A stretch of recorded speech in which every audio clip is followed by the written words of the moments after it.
For one whose mind is unbridled, self-realization is difficult work. But he whose mind is controlled and who strives by right means is assured of success. That is my opinion. So, the important point here Lord Krishna is stressing is the need to control the mind. And he presents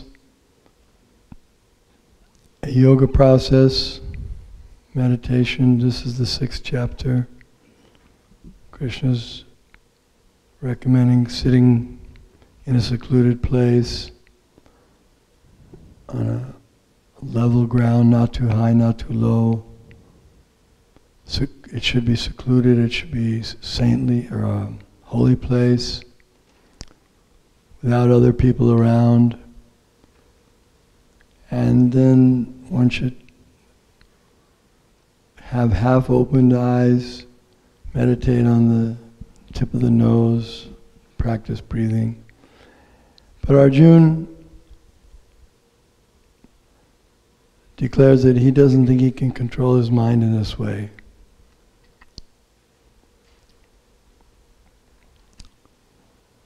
It's very difficult. This is the age of Kali, the age of quarrel and hypocrisy, the age of short lifespans. In Kali Yuga, the maximum lifespan is about 100 years for humans. Whereas in the previous age, Dvapara Yuga, it was 1,000 years. And in the Treta Yuga before that, it was 10,000 years. And in the Satya Yuga before that, it was 100,000 years. If you have a 100,000-year lifetime, then you can spend a lot of time meditating. It takes a long time to control the mind that way. But there are other ways to control the mind. For example, mantra. Mantra means to control the mind by sound vibration. And Sri Chaitanya Mahaprabhu has recommended that for the age of Kali, Harinama, Harinama, Harinama eva kevalam, kalo nasteva, nasteva, nasteva gatiranyata. That the best process to control the mind is by chanting the Maha Mantra. Hare Krishna, Krishna, Krishna, Hare Hare. Hare Rama, Rama Rama, Hare. And it works.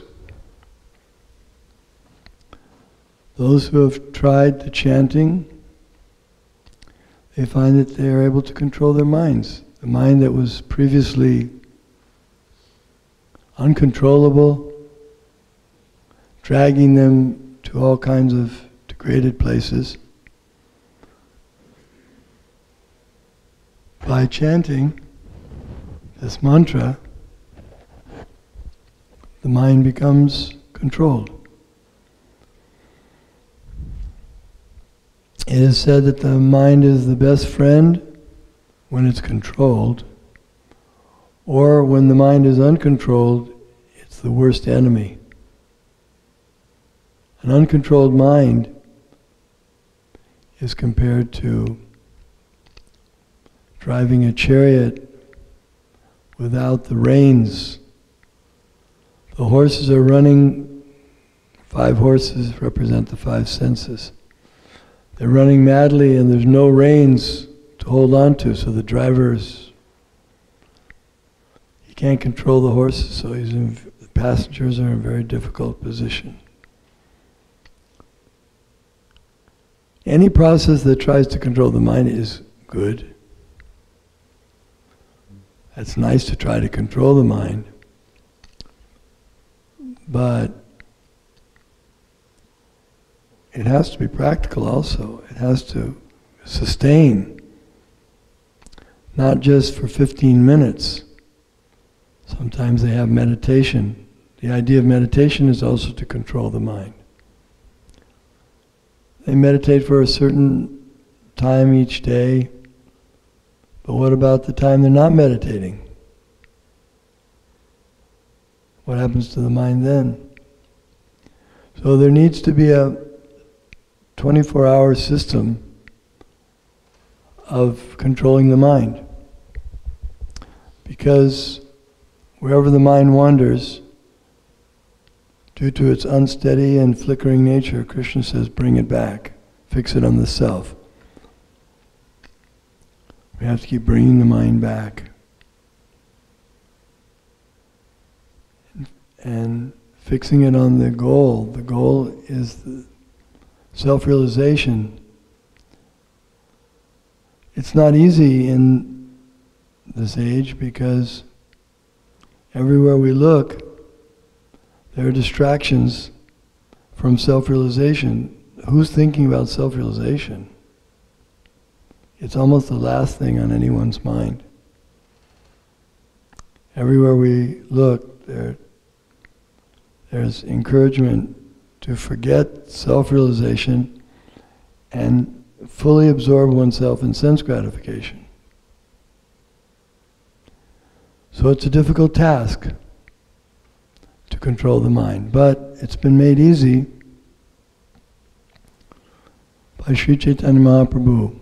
It is said about Lord Chaitanya, Namo Mahabharanyaya Krishna Prema Pradayate Krishnaya Krishna Chaitanya Namne Gaurati She Namaha.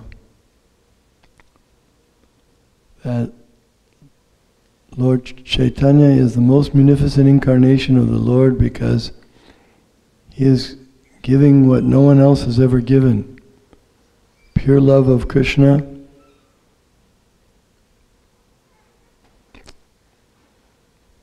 Simply to everyone. He gave it to the people on the street. He took it out into the streets and chanted it and asked people to chant. And if they chant, there was even Lord Chaitanya was once, he went into the sea, he thought it was the river Jamuna in his ecstasy, so he went to dive into the river Jamuna, but was the ocean. And he was being carried by the waves, and all of his devotees were looking for him. Finally they went to the sea, and they found a fisherman was chanting the names of the Lord, and they said, "My dear fisherman, why are you chanting like this?" He said, I caught this ghost in my fishing net, and as soon as I touched the ghost, I started chanting. I don't know I think I'm haunted. So he actually touched Lord Chaitanya Mahaprabhu. He thought it was a ghost or something he had caught. And then he started chanting. So that is the gift of Lord Chaitanya Mahaprabhu. Anyone who comes in contact with him gets the opportunity to chant. And what is the underlying principle of the success of this movement? It's chanting Hare Krishna. If this movement were not chanting Hare Krishna, it wouldn't be very successful. There are so many Vedanta societies and different types of self-realization, different types of yoga. And they may last for some time, a little flickering. They may have some short-term effect, but Krishna conscious movement is having an enormous effect. It's lifting the world. Even one writer from England, he wrote a nice article, maybe sometime we can read it. I think we should read it every year at least once. And he was saying how everybody's more or less becoming Hare Krishna to some extent. If you're interested in yoga, if you're interested in vegetarianism, if you like to chant mantras, these types of things. These influences are coming from Krishna consciousness. And that's Lord Chaitanya's Sankirtan movement. So, to control the mind is difficult, but it's also easy. If we take the process of Lord Chaitanya, he's made it very simple. Chant Hare Krishna, take Krishna Prasadam, and dance. Chanting, dancing, feasting. That's how Prabhupada presented it. That this movement is for chanting, dancing, and feasting. Who doesn't like those things? Who can't do that? Even a dog can do that. Dogs can dance in the kirtan and they can chant. Their pronunciation is not perfect, but Krishna knows what they mean. And then they can take prasadam, and we can also do that. There's no need to try to undergo a difficult process. We don't have time. Time is short in this lifetime. But in this one lifetime we can succeed in attaining self-realization and even going back to Godhead in this lifetime, if one seriously takes up the practice. So Prabhupada has given us a minimum quota for those who take initiation to chant at least 16 rounds on their beads each day. And that should be the first duty. Make sure the devotee should make sure that they fit that in the day. Other things are also important and nice, but that commitment to chant 16 rounds sustains everything else. Read the purport. Purport. The Supreme Personality of Godhead declares that one who does not accept the proper treatment to detach the mind from material engagement can hardly achieve success in self-realization. Trying to practice yoga while engaging the mind in material enjoyment is like trying to ignite a fire while pouring water on it. Similarly, yoga practice without mental control is a waste of time. Such a show of yoga practice may be materially lucrative, but it is useless as far as spiritual realization is concerned. Therefore, the mind must be controlled by engaging it constantly in the transcendental loving service of the Lord.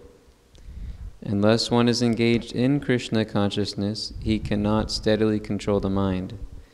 A Krishna-conscious person easily achieves the result of yoga practice without separate endeavor, but a yoga practitioner cannot achieve success without becoming Krishna-conscious. A nice example is Haridas Thakur. He was chanting in his place, his bhajan kutir, and there were some envious persons who were upset that he had become so popular. And so they wanted to discredit him, and the best way to discredit him, they thought, was if he's caught with a woman having an illicit affair, then he'll be discredited and that'll be the end of his popularity and we can go on with normal activities. So they arranged for a prostitute to go there, and her job was to entice him. But he was so absorbed in chanting and tasting spiritual pleasure that he wasn't interested in her proposal, even though in the dead of night. There are many examples of this, not just one, but even in the lives of modern day devotees. the allurement of sense gratification is there, especially as things become more and more, shall we say, permissive. Our society, the sense gratification has become more permissive. But still, the devotees, by chanting, their minds are getting a higher taste. Yadavadi mama cheta Krishna padada vinde nava nava rasa damanu jatarantu masit taravati patanari sangame smaryamani bhavati mukha vikara sushtuni stivanamcha. Since they've gotten a higher taste, engaged in serving Krishna, they're no longer interested in mundane sense gratification. Formerly they were interested, now they're not interested. What happened? They got a higher taste. Spiritual taste is higher than the material taste, because spirit is the nature of the soul. So if one wants to really enjoy himself, he needs a direct connection. You know yourself if you've had some kind of connection going through some different wires and different connections and extensions. It's not clear, it's not crystal clarity. But when you have a direct connection to the source, that's it. So Bhakti Yoga is the direct connection between the soul and the Supreme Soul. And when one experiences that pleasure, Krishna is the source of all pleasure, then what does he need? Mundane, lower pleasures. Very gross pleasures that are temporary. They're not very big pleasures and they don't last very long. But even if someone says, okay, it may not be permanent pleasure, but at least it's temporary, it's not also very much volume of pleasure. In fact, King Rishabdev told his sons, Nayam deho deho bhajam niloke kastan kaman arhate vidbhujamye. He said, don't run after pleasure that is available for dogs and hogs. Sense pleasure is available to all the species.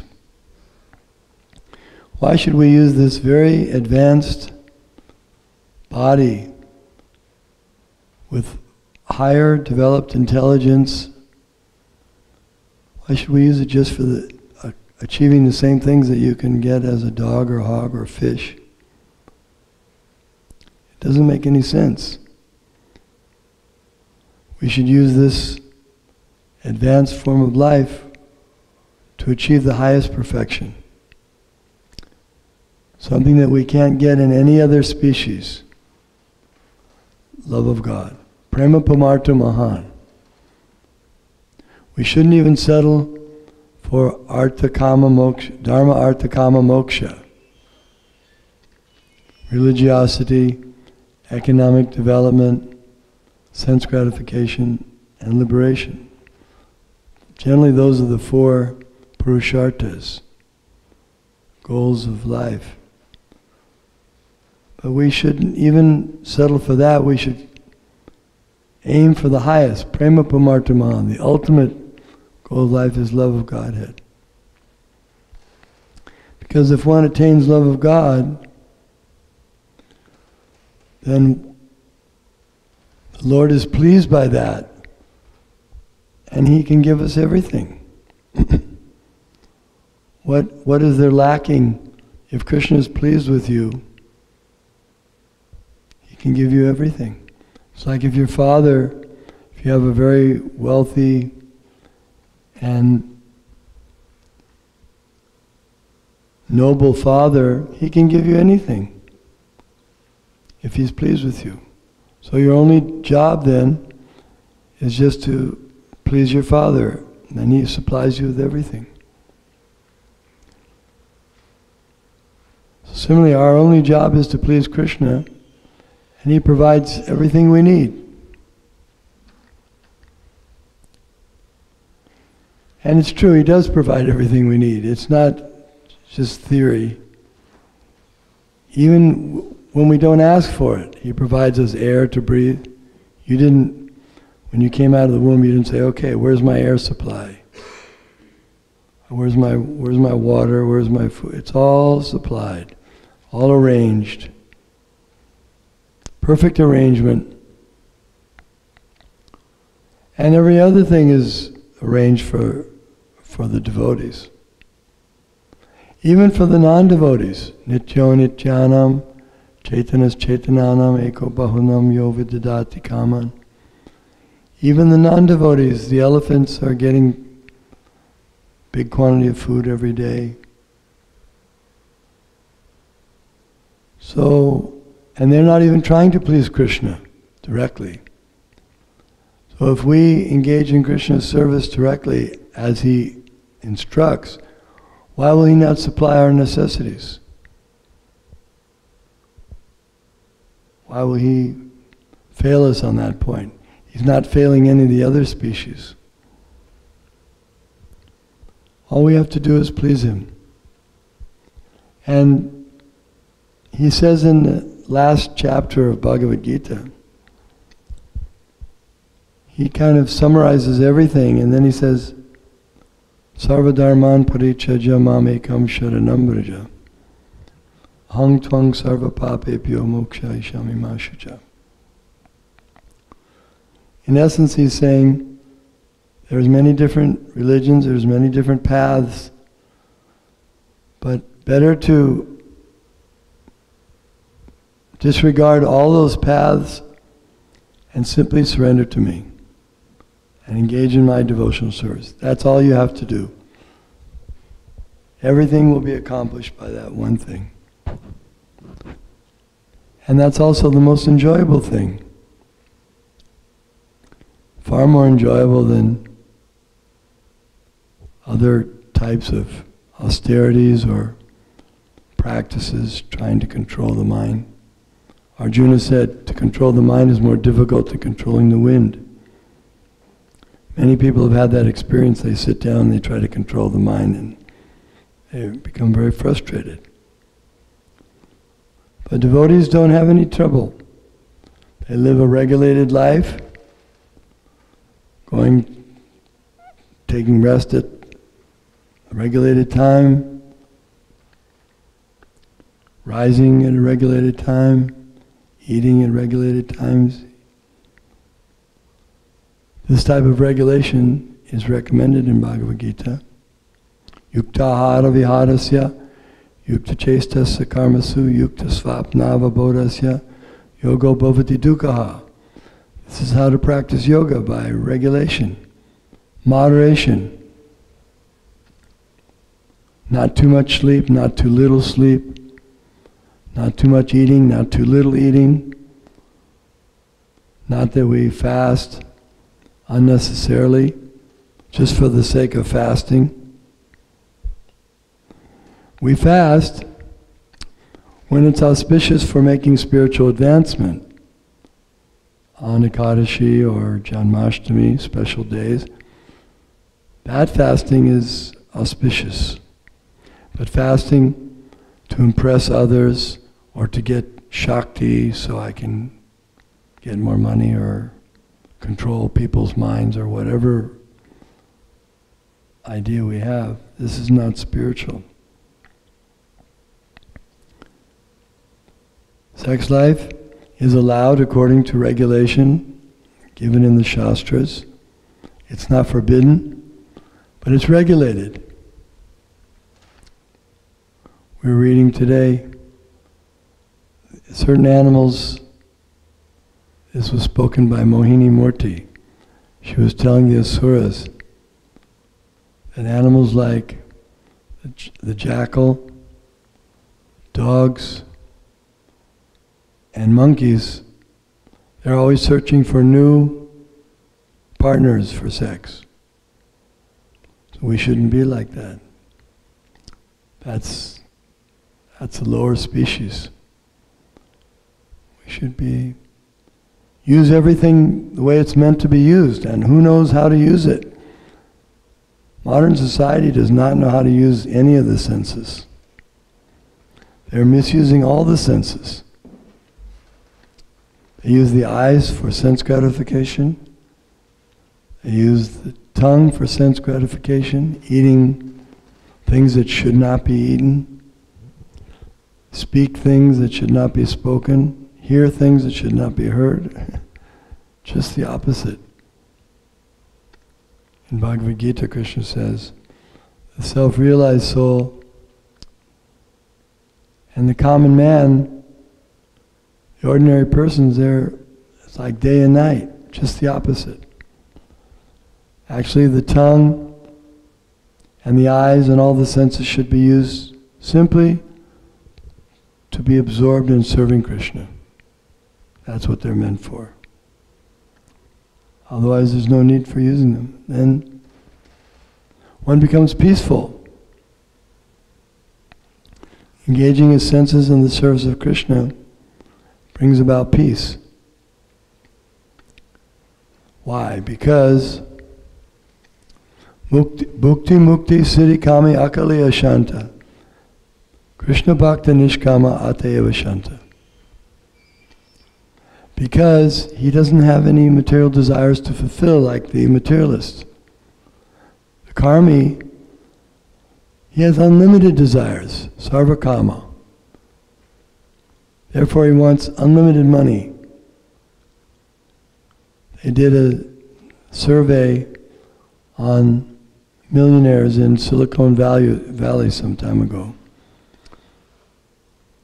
So they asked the millionaires, now that you've got $1 million, are you satisfied or do you have some desires? They said, yes, I want 10 million now. And then they interviewed the people who had 10 million. They said, are you satisfied or do you want, no, I want 100 million. Whatever we get, we won't be satisfied as long as we're filled with lust. But lust can be extinguished by the chanting process. Cheto darpana marjanam bhavamaha devagni nivapanam.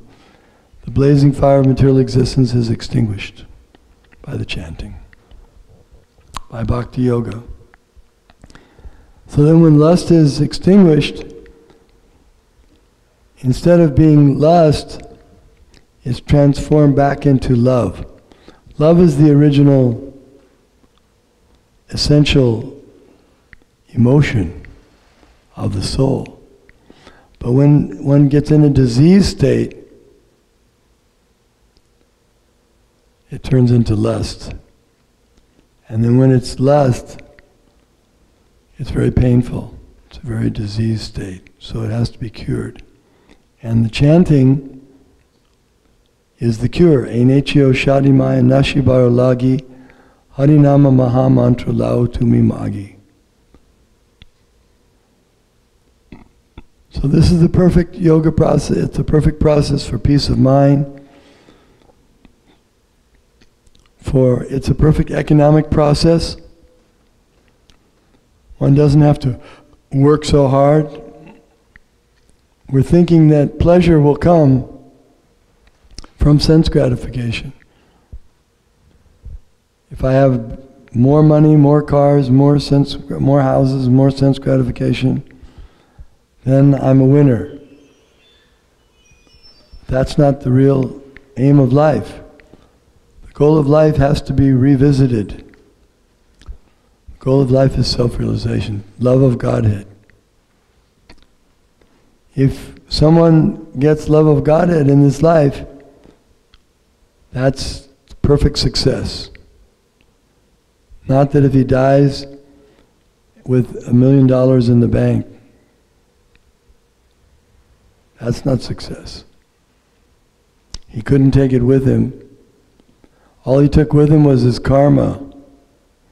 He takes all the reactions for the deeds he performed. And that's not very good accompaniment, to be accompanied by that kind of karma. So we should stop acting in ways that are not recommended by Krishna. Krishna gives 4 primary rules. One should avoid intoxication, gambling, illicit sex, and meat eating. Then that will bring one to goodness. And then if he chants Hare Krishna and engages in devotional service, he'll come to the spiritual platform, the divine Shuddha Sattva platform, and that's very, very good accomplishment. And if he's mature, and he can go back to Godhead directly upon giving him this body. Tyaktva deham punar janmana iti mam iti sorjana. Any questions or discussion on these points? When does one know that one is self-realized? And what exactly, how does one expect to I think they want you to say it again for the benefit of the people downstairs. Sure. I'll repeat the question. I have 2 questions. When does one realize that they are self-realized? And how does one feel spiritual pleasure? Or how does one recognize that? In emotions or in connecting with the Lord? So the first question, one realizes that he's self-realized in the same way that one realizes that he's full. He's eaten a full meal, now he doesn't eat anymore. Nobody has to give him a certificate. He knows, I'm eating. So that's why it's vijnana.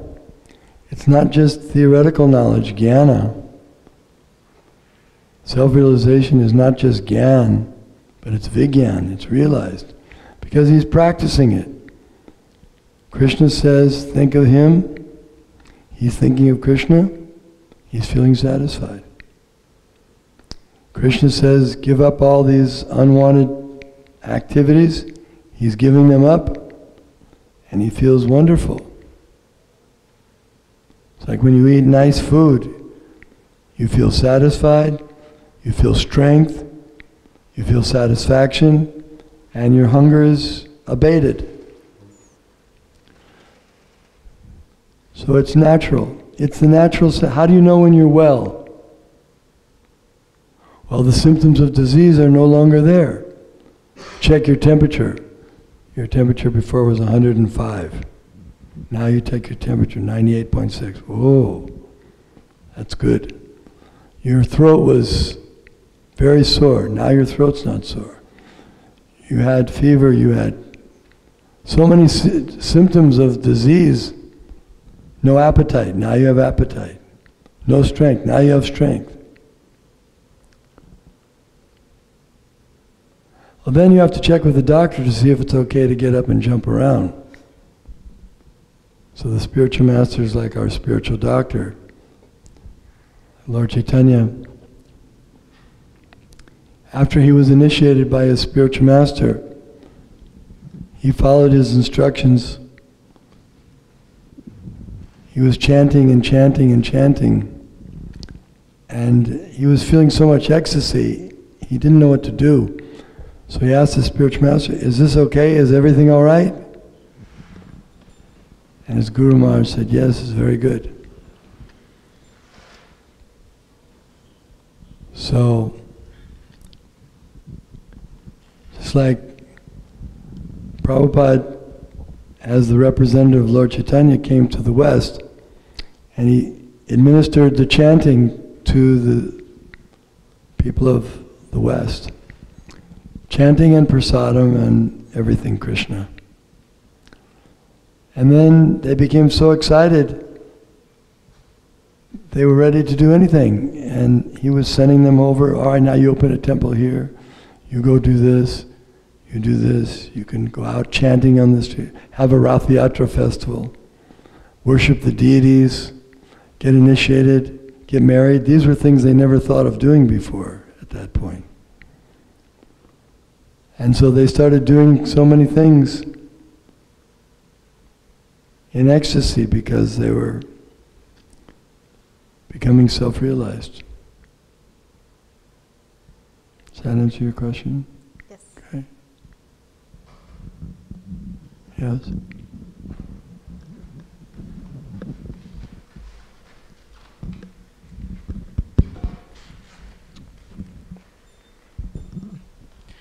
Why is it that Mother Earth is providing all our necessities even though we're trying to kill her?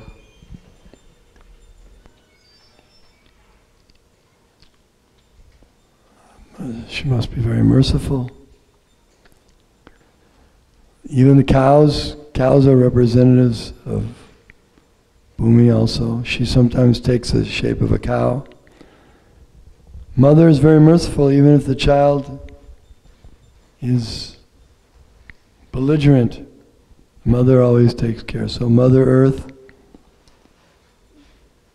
Ado Mata, Guru Patni, Brahmani, Rajapatnika, Denu Datri, Tata Prithvi, Saptaiptava, Mata. There's 7 different mothers, so she's our mother. She's taking care of all the living entities, as you said. Even though we don't behave properly towards her. How about the cow? How are we treating our mother cow? And still she's giving milk. So this is the mercy of goodness. Mercy of the mother. And that's a quality that comes from Krishna. Krishna has arranged that certain living entities are very giving. There's a story, let's see.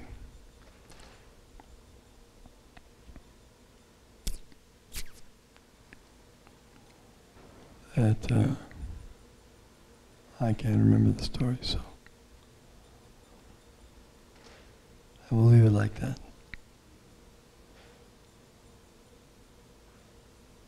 Yes?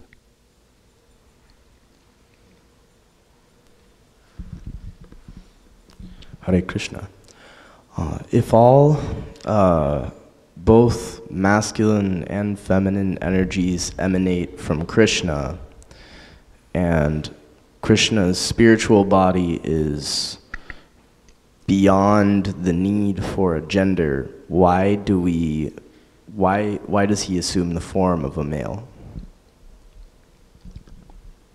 Well, he's beyond the form of a material gender.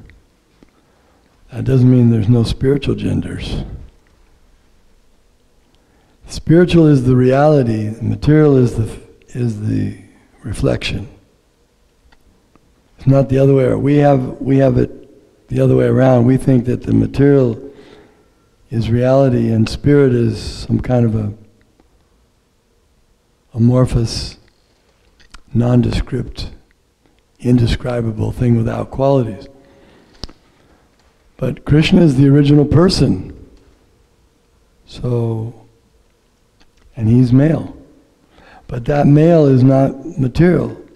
As soon as we hear that Krishna is male, we start thinking of our experience with mundane masculinity and femininity, and we get all confused.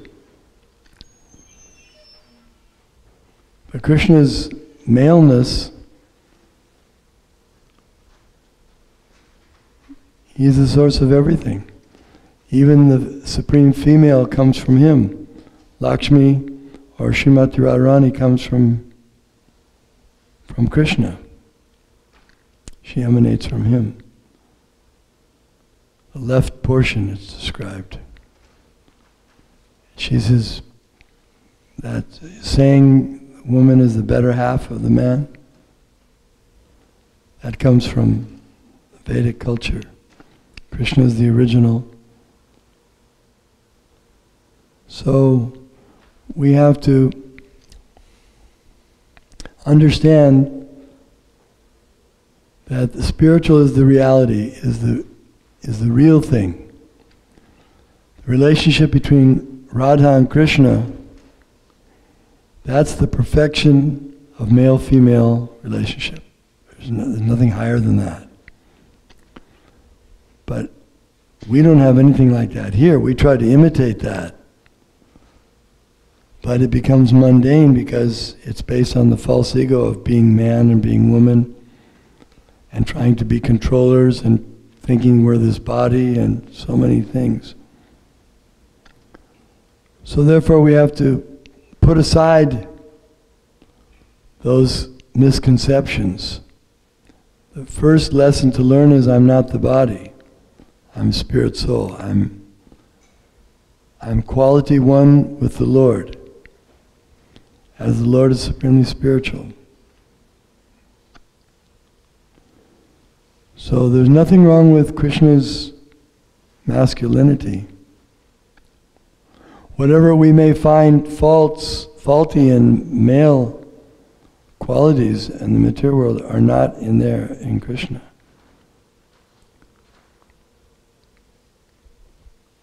Now, in our readings, we may hear about a discussion between Krishna and the gopis, and the gopis are criticizing Krishna. They're saying, "You're just like the bumblebee. The bumblebee sits on a flower, and as soon as he takes the nectar, he flies to another flower, and you're just like that." They criticize Krishna, just like ordinary women criticize ordinary men. But that's transcendental relationship. So that's 10th canto, Srimad Bhagavatam, that's a more advanced stage. But at least in the beginning, we may hear about it to some degree, and we'll try to understand, but in the beginning we should first of all understand who we are, and what is the difference between matter and spirit, and the spiritual world compared to the material world. That will help a lot, then we'll be able to. Bhagavad-Gītā is the first book to read. That's why we're continuing to read Bhagavad-Gītā, because the basic principles of spiritual life are included here. And then, once one is firmly understanding these principles, then Srimad Bhagavatam, and after 9 cantos, 10th canto, Krishna's personal pastimes, that may appear to be mundane at first, then we see that they're not mundane, they're actually transcendental. Is that okay?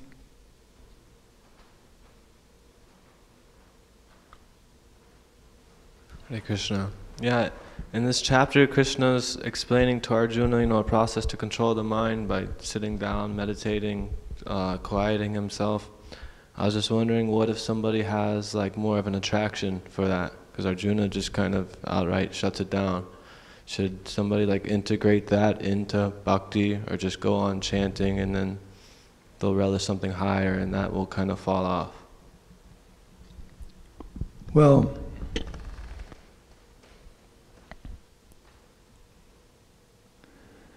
we can use Srila Prabhupada as an example of being an acharya, as the acharya for the world. He did it.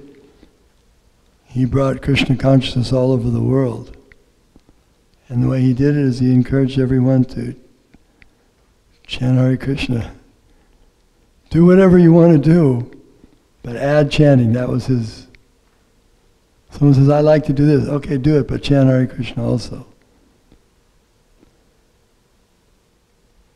I'm a businessman. Should I stop being? No, it's okay. Be a businessman, but chant Hare Krishna. I'm a this, I'm a that. Whatever you may be, add Krishna consciousness to your life and see the benefits.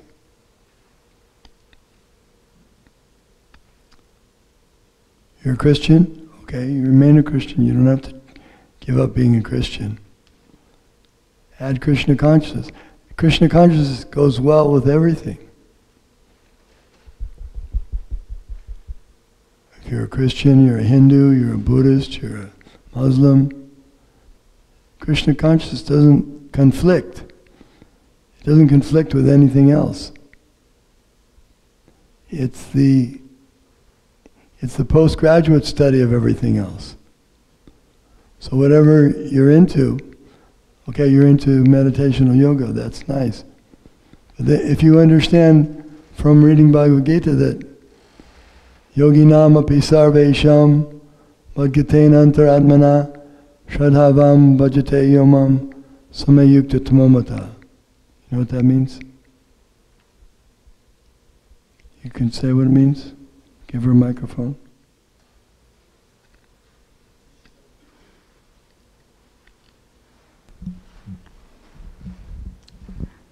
Of all the yogis, the one who is dearmost to me is the one who is always singing my glories and always united. He is most intimately united with me in yoga. Yes. So when someone reads that Bhagavad-Gītā, they think, well, that's the highest yoga. So I want to be in the highest yoga. So you mean, can I go directly to that? And Krishna says, yes, you can go directly to that. So it's not forced, but it becomes available by associating with the devotees and following instructions of the leaders. And we find out that everything's available, and I can make a lot of faster progress. We don't say you can't do that. You can do whatever you're doing. People come here. We don't say don't do this. We may say, like today we said, we gave 4 guidelines, things that are not favorable to do. But even if you say I can't stop them, okay, still you can chant Hare Krishna. And you can take prasadam at least 1 day a week on Sunday. You can come here for prasadam. And you can read Bhagavad-Gītā sometimes. So you can add Krishna consciousness. The goal is to be 100% Krishna conscious every moment.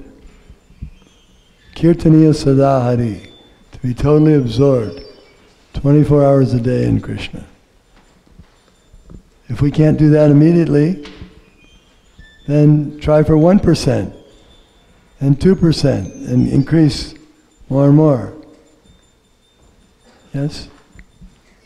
Prabhuji, my question is there a certain number of years that we have to practice Krishna consciousness sincerely in order to go back to Godhead? Because we see people, like some have been practicing only 5 years, some 10 years, 20 years. Does everybody go to Godhead, or what is the criteria? There's no particular time period. One can become Krishna conscious in a moment.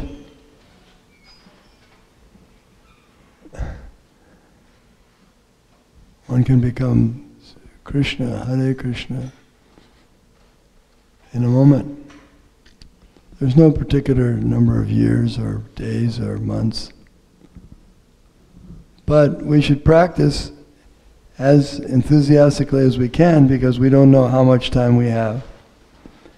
And we want to be ready, we want to practice, so that when antakale tu purusha agate gata sadvasaha chinyada sangha sastrena sprihe dehe nuye chitam, that at the time of giving up this body, one becomes bold enough not to be afraid of death, realizing he's not the body and he gives up all attachments.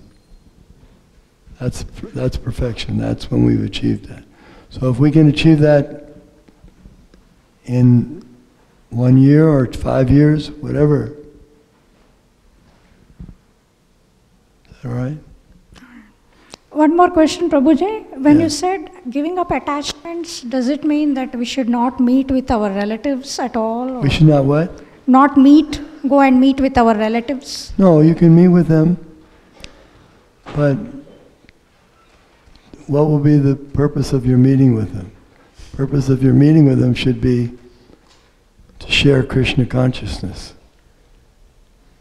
Nothing wrong with meeting, but if the meeting is for something non-Krishna conscious, that's not favorable for the discharge of devotional service. So we should change that as far as possible. It's like Prahlad Maharaj. Whenever his father wanted to meet with him, he wanted to discuss mundane things. So he would say, "Oh, my dear son, what did you learn today in school? Best thing." And Prahlad would make the subject turn to Krishna conscious. Shravana Kirtana Smarana Vandana. I learned about how to serve Krishna. His father became angry. But wait a second. Wait, let me finish this point. Hold on. You can hold the mic for a second. So,